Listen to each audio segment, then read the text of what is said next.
Welcome back to Texas Rye Whiskey Studies by Stab the Dragon Productions for episode number 25 and the National Rye Whiskey Tournament number 17.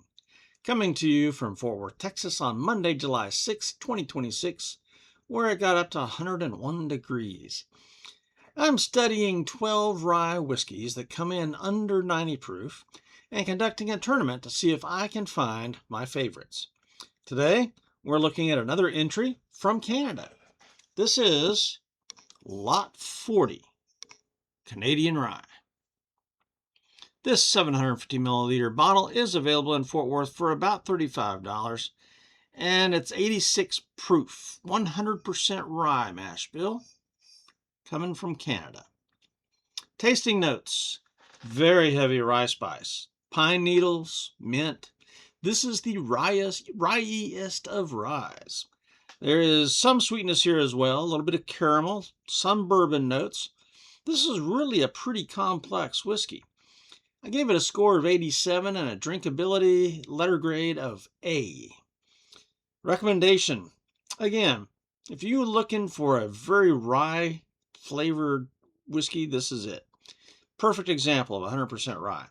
So it's very different from bourbon, very much on the pine needle side, licorice even, and as such, it is a beautiful rye. Makes a killer old fashioned. So on the rye spectrum, this is going to be way out in right field, whereas something like Elijah Craig or Woodford Reserve rye, those are going to be in left field. Jim Beam rye, left field, because those are very bourbon-esque, okay? This, even though there's a few bourbon notes here and there, I mean, it's all whiskey, right? No, this is the rye-iest of ryes. That's hard to say. So if you want an immersive course in rye whiskey, try Lot 40. Now on to the details. This whiskey is owned by Pernod Ricard these days. It is made at the Hiram Walker Distillery in Windsor, Ontario, Canada.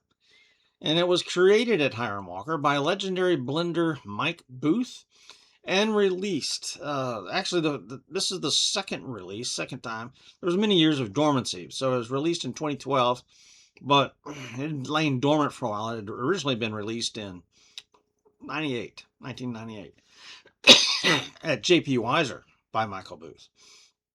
It just didn't stay in production that long. And it's called Lot 40 because that was the lot number of the place where Booth's ancestor had a still in the 1700s in Ernestown, Ontario. So a little bit of family history of the master blender going on there. And I find that attractive. I think that's cool. I love it when a whiskey is named for something or somebody at a kind of a personal level where there's an actual real connection and not a made-up connection. So 4 out of 5 on the history. Bottle, label, and marketing. This bottle is clear glass, tall, narrow, straight sides, round, short shoulders, short neck. The label is kind of at an angle. You know, it's got the Johnny Walker thing kind of going on there, except it's a much steeper angle than Johnny Walker.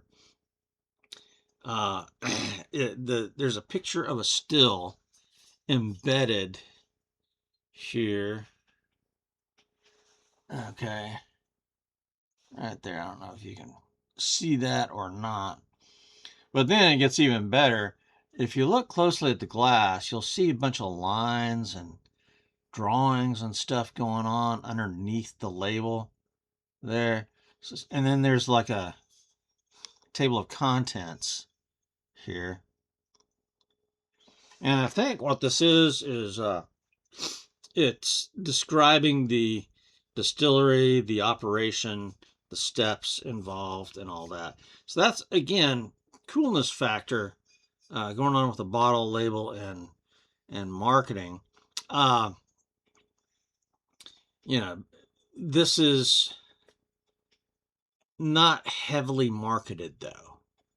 This has got a very nice bottle and label, but it's I've not seen any commercials for it, and in my part of Fort Worth, I can only find it at one store.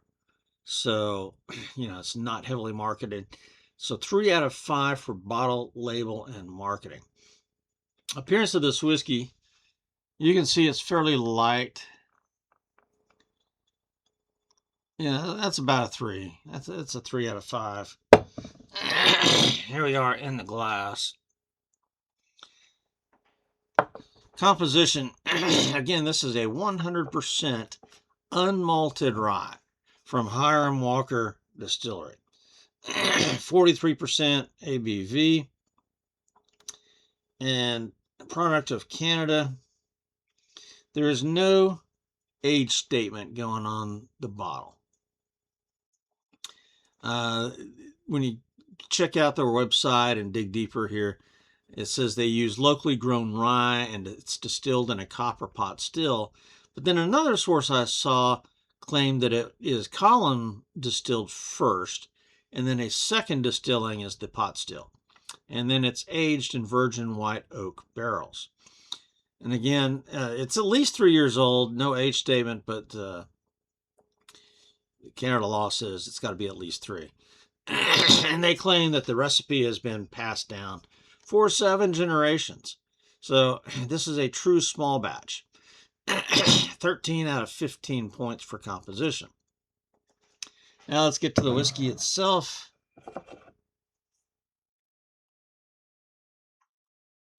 Nose. I can smell it from here. I mean, it's got that high rye spice nose. There's a little bit of sweetness, perfumey, maybe a little bit of bread, a little bit of pine needles going on. So yeah, this lets you know it's a rye right from the start. 8 out of 10 on the nose. Let's taste it. Boy, my throat's really killing me tonight.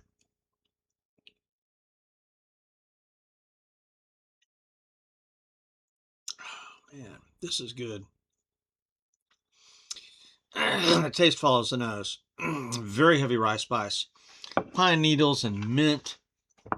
It is the rye-iest of ryes. There's some sweetness here. There's a little bit of caramel, so you do get some bourbon notes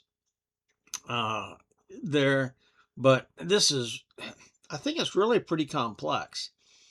You get everything about a rye that there is, and then towards the end, you get some of those bourbon notes.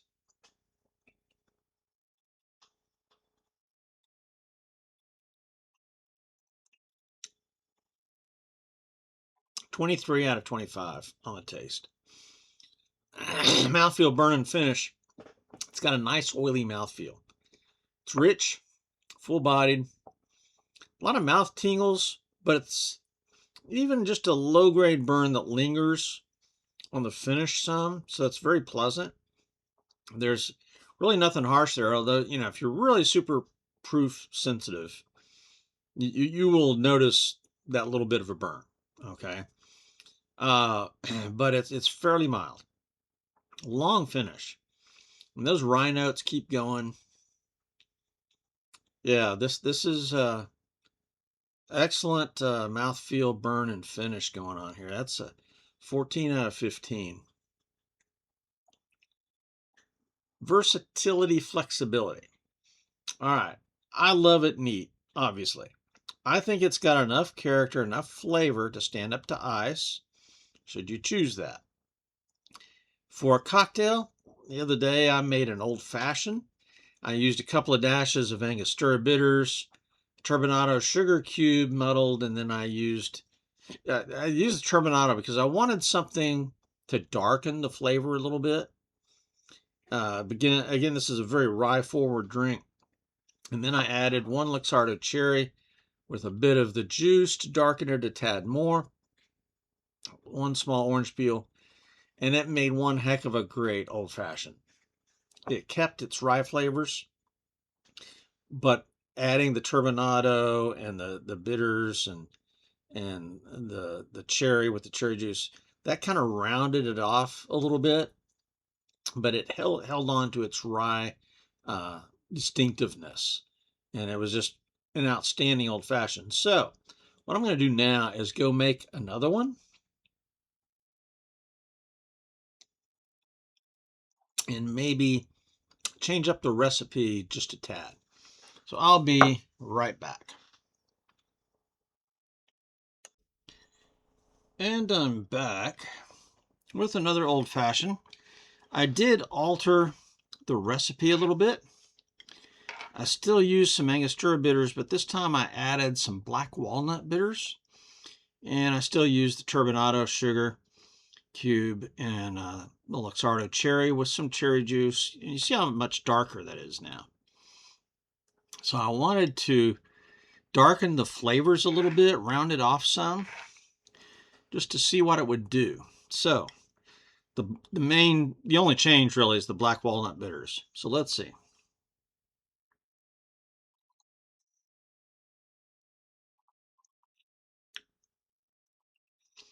And that is really very good.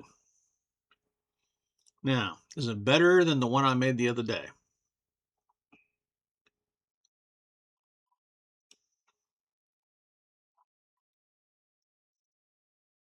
I think what the black walnut bitters did is it really rounded off that rye spice. And so, to my liking, I prefer the other one. I like having that rye spice there, still pretty heavy. This is still very good, but what you would do is if you had lot 40 and you wanted to make some old fashions for some friends, and one of them is just a little bit weary, leery, scared of that heavy rye spice, then do what I did and add those black walnut bitters. And what that's going to do is tamp down the rye spice. It's with the one sugar cube, it's very sweet. I mean, I'm pretty surprised at how sweet one sugar cube does, but I'm still getting a little bit of the rye spice. And so this is still pretty balanced, but it just tamps down on the rye spice. So I prefer the other one, but this is still an excellent drink. So versatility, flexibility, 5 out of 5. Price, value, and availability. Again, this is available only at Goody Goody that I can find here in Fort Worth. So one store out of the 3 or 4 that I shop at. $34.99 is a great price for the quality here. I mean, this is really a superior rye. This is going to be one of my favorites. This may win the tournament. I don't know. I mean, yeah, this is really good. And so lot 40 for price, value, and availability. Availability is low, so you might have trouble finding this. 8 out of 10 with some points off for availability. Bonus points. When I first opened this bottle a few years ago, I knew it was good rye, but almost too much of a good thing. But over time, this one's grown on me, and now it's very good. I mean, this is going to be a favorite, I think. I think this is my second bottle of this that I've had. So bonus points, 5 out of 5, giving me a total score of 87 and a letter grade for drinkability of a solid A. My analysis and recommendation. We've got a thunderstorm moving in. This could be exciting. This 100% rye is not for those coming to rye straight from bourbon looking for something similar. Okay, I would be hesitant to give this to that person. It does have a few bourbon notes, but this is really the rye-iest of ryes and is a perfect example for a 100% rye. So it's very different from bourbon, even though there's a little bit of bourbon notes going on. You get a lot of those pine needles, mint, licorice even. And to me, it's a beautiful rye, makes a killer old-fashioned. So again, on the rye spectrum, I mean, this is pretty far out there in right field. And so if you want to just immerse yourself in rye, then yeah, go here. Try lot 40. All right, next up, Match number 6, head-to-head competition, coming up next. The under 90 proof category, and we're going to pit lot 40 against Old Overholt Straight Rye, 86 proof. So this is going to be the match coming up. And that'll be the final match of these under 90 proof in round 1. This is round 1, okay? So after this, we're going to have 6 winners, right? So then we'll have round 2 with those 6 winners facing off against each other. Now, also coming up this weekend, if I get to do it, I've got International Rum Day is coming up. And so this is Santa Teresa 1796 triple-aged Solero rum from Venezuela. And there's a little bit of a story here. So we'll look forward to that. And that is a very good rum. Oh, my. So International Rum Day is this coming Saturday, I think. All right, for now, this is Stab the Dragon Productions for Texas Rye Whiskey Studies out here.